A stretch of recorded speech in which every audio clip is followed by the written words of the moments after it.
આપણે આ કયું ગામ કહેવાય? મોહરિયા સગરામપુરા. મહવારિયા સગ્રામપુરા. આપનું નામ? રજનીભાઈ પ્રવીણભાઈ પટેલ. રજનીભાઈ પ્રવીણભાઈ પટેલ. અને આપણો મોબાઈલ નંબર? 90 90 99 24 24 10. તમારું નામ શું કીધું? રજનીભાઈ પ્રવીણભાઈ પટેલ. રજનીભાઈ પ્રવીણભાઈ પટેલ. તો આપણે અહીંયા રજનીભાઈને ત્યાં બેસેલા છે મહવારિયા હા, સગ્રામપુરા, સગરામપુરા. તાલુકો મહુવા જિલ્લો. મહુવા, જિલ્લો સુરત. હવે એમને ઘણા વર્ષોથી એક સમસ્યા હતી કે એમને સંતાન થતું નહીં હતું.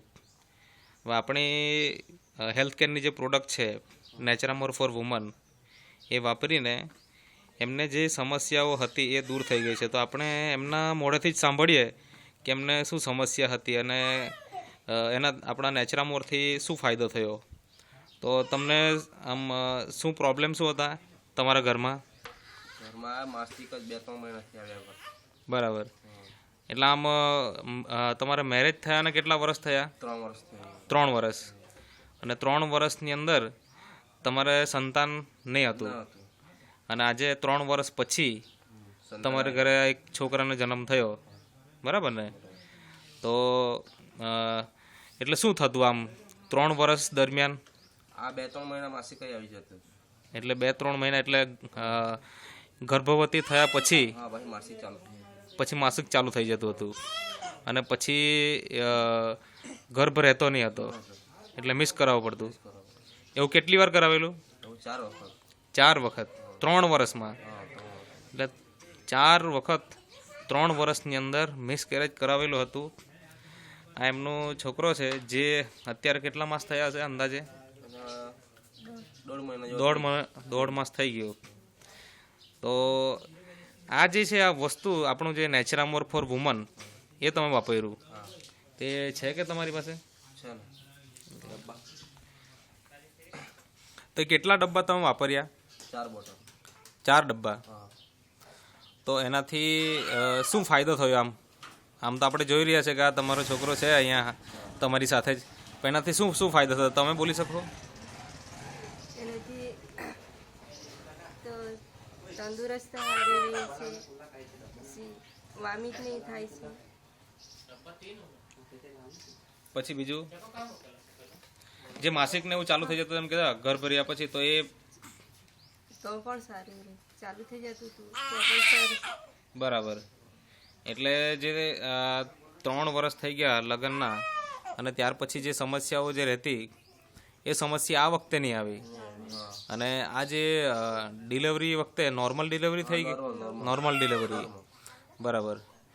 અને છોકરો તંદુરસ્ત છે, કોઈ પ્રોબ્લેમ નથી. પ્રોબ્લેમ નથી.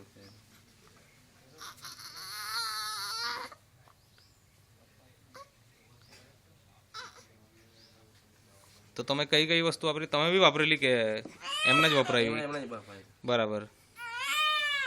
એટલે આ વસ્તુ વાપરી હા, વસ્તુ. નેચરામોર? નજરામાં. આ જ વાપર્યું ને? હા, જ. કેટલા ડબ્બા વાપરેલા? 4 ડબ્બા. 4 ડબ્બા. બરાબર.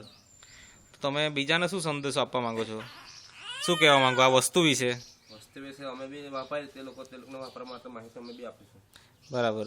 એટલે તમને જે ફાયદો થયો છે એ પ્રમાણે બીજા લોકો પણ જો વાપરે તેનો ફાયદો થયો. તો તેમને 100% ફાયદો થઈ શકે. બરાબર.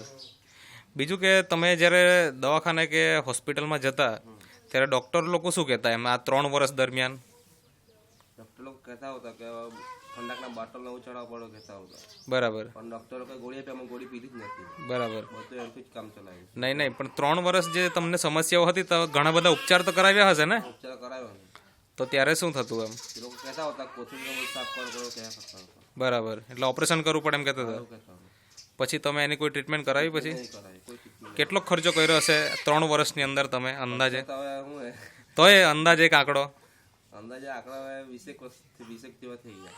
20,000થી વધારે ખર્ચો કરી ચૂકેલા હતા, તો પણ કોઈ એનો ઉપચાર મળતો નહીં. કોઈ મહિલા નહીં. અને આ 4 ડબ્બા ખાધા તમે, એટલે 4 ડબ્બાની કિંમત કેટલી થાય? 3200 રૂપિયાની અંદર 800 રૂપિયા પ્રમાણે એક નેચરામોરની કિંમત છે. તો 3200 રૂપિયા જો તમે ખર્ચ્યા છે તો એના બદલામાં તમને આજે એક સારું એવું પરિણામ મળ્યું છે. તો લોકો પણ જો આ નેચરામોર વાપરે તો એનાથી એના ઘરમાં જે કોઈ સમસ્યા છે એ દૂર થઈ જાય એવું તમે કહેવા માંગો છો, બરાબર ને? બીજું શું ફાયદો થયો તમને? આ 1.5 મહિનાનું થઈ ગયું તમારું બાળક, તો એને કોઈ સમસ્યા આવી ખરી? કોઈ સમસ્યા કોઈ નથી આવી. અત્યાર સુધી કોઈ સમસ્યા નહીં મળે. નથી આવી. એટલે કે ગર્ભવતી હતી ત્યારથી લઈને આપણે એમનું નેચરામોર ચાલતું હતું, ડિલિવરી પછી પણ હજી કોઈ સમસ્યા આવી નથી. બાકી નોર્મલી ડિલિવરી પછી બાળકને અને માતાને બંનેને તકલીફ થતી હોય, તો આજે એ પણ કોઈ તકલીફ નથી આવી. બરાબર, સરસ.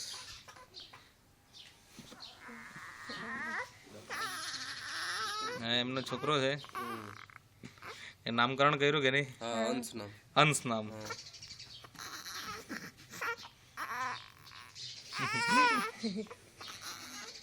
ડબ્બા એક જ હોય છે.